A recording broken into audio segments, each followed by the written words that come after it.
안녕하세요. 대학 청년부 친구들. 한 주간 잘 지내셨나요? 이제 날씨가 제법 쌀쌀해졌더라고요. 지금 한창 바쁠 시즌인데 감기로 인해 힘들지 않게 우리 감기 조심하고 다 같이 힘냈으면 좋겠습니다. 오늘은 삶의 목적을 향한 여정 31번째 시간으로 사명을 위해 지음 받았다에 대해서 나눠봤으면 좋겠습니다. 먼저 우리 요한복음 17장 18절을 함께 읽어봤으면 좋겠습니다. 우리 요한복음 17장 18절 우리 같이 읽겠습니다. 아버지께서 나를 세상에 보내신 것 같이 나도 저희를 세상에 보내었고. 아멘. 하나님은 지금도 이 땅에서 역사하시고 계시며 또한 우리가 하나님과 함께 일하기를 원하고 계세요. 이것을 우리가 많이 이야기하고 많이 들어본 우리의 사명이라고 이야기를 하죠. 이 사명을 수행하는 것이 우리의 삶의 5번째 목적이라고 이야기를 할 수가 있습니다. 이 영어 단어 이 사명을 보면 라틴어 보내다에서 유래된 말로 예수님께서 요한복음 20장에 보면 아버지께서 나를 보내신 것 같이 나도 너희를 보내리라 라고 말씀하신 것을 통해 예수님이 이 땅에 가지고 계셨던 사명을 우리에게 주시고 우리를 보내신 거죠. 그렇다면 우리가 받은 사명은 무엇일까요? 바로 사람들에게 하나님을 전하는 거예요.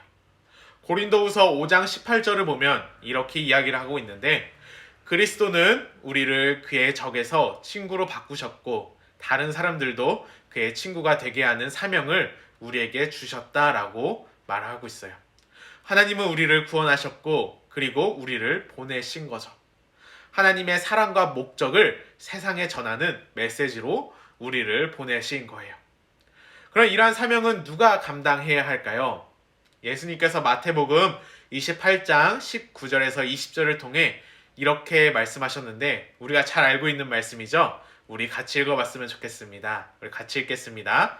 그러므로 너희는 가서 모든 족속으로 제자를 삼아 아버지와 아들과 성령의 이름으로 세례를 주고 내가 너희에게 분부한 모든 것을 가르쳐 지키게 하라. 볼지어다 내가 세상 끝날까지 너희와 항상 함께 있으리라 하시니라.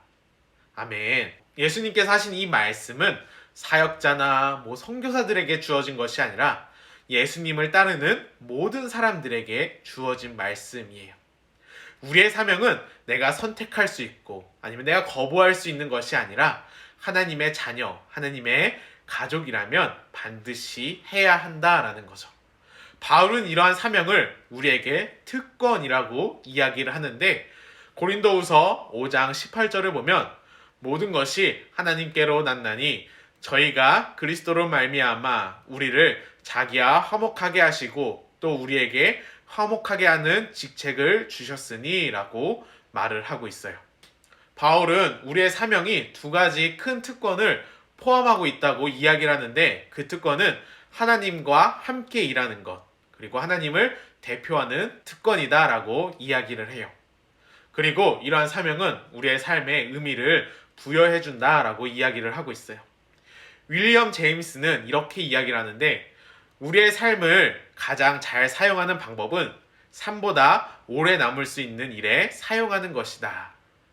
우리가 지금 보고 누리고 추구하고 있는 이 모든 것들은 결국 사라지니 오래 남는 것에 있어 우리의 삶을 사용해야 한다라는 거죠.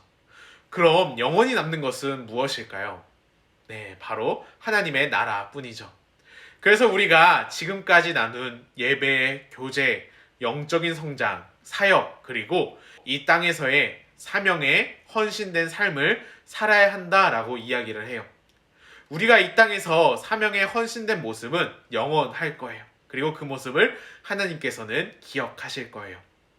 그래서 바울은 이렇게 이야기를 하는데 우리가 잘 알고 있는 말씀이죠. 나의 달려갈 길과 주 예수께 받은 사명, 곧 하나님의 은혜의 복음 증거하는 일을 마치려 하면은 나의 생명을 조금 더 귀한 것으로 여기지 아니하노라.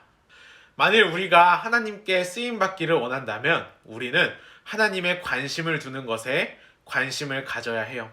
하나님이 가장 관심을 두시는 것은 우리에게 맡기신 사명, 우리가 사람들에게 하나님을 전하고 사람들이 하나님께 돌아오는 일이에요. 하나님은 잃어버린 자녀들을 찾기 원하시는 거죠. 이보다 더 하나님께 중요한 것은 없어요. 예수님께서 지신 그 십자가가 그것을 증명하는 거죠. 우리는 하나님께서 우리의 삶에 대해 가지고 계시는 5가지의 목표에 대해서 나눠봤어요. 하나님은 우리를 가족의 일원으로 삼으셨고, 하나님의 성품을 보여주는 모델로 삼으셨으며, 하나님의 영광을 보이게 하셨고, 하나님의 은혜의 사역자로 세우셨으며, 또한 마지막으로 복음의 메시지로 우리를 부르셨어요. 이 5가지 가운데 5번째, 사람들에게 복음을 전하는 것은 이 땅에서 살아갈 때만 가능하는 거죠. 그만큼 이 땅을 살아갈 때 복음을 전하는 것이, 생명의 소식을 전하는 것이 우리의 사명이 중요하다라는 거예요. 우리 한 주간 살아갈 때에 하나님이 우리에게 맡기신 사명, 하나님을 전하는 삶에 우리를 드렸으면 좋겠어요. 내 주변에 아직 하나님을 모르는 사람이 있다면 우리가 먼저 가서 하나님을 전하고 하나님의 사랑을 전하며 우리의 사명을 감당하는 우리 모두가 되었으면 좋겠습니다. 우리 함께 외울 말씀은 마태복음 28장 19절에서 20절입니다. 마태복음 28장 19절에서 20절 말씀. 그러므로 너희는 가서 모든 족속으로 제자를 삼아 아버지와 아들과 성령의 이름으로 세례를 주고 내가 너희에게 분부한 모든 것을 가르쳐 지키게 하라. 볼지어다 내가 세상 끝날까지 너희와 항상 함께 있으리라 하시니라. 아멘.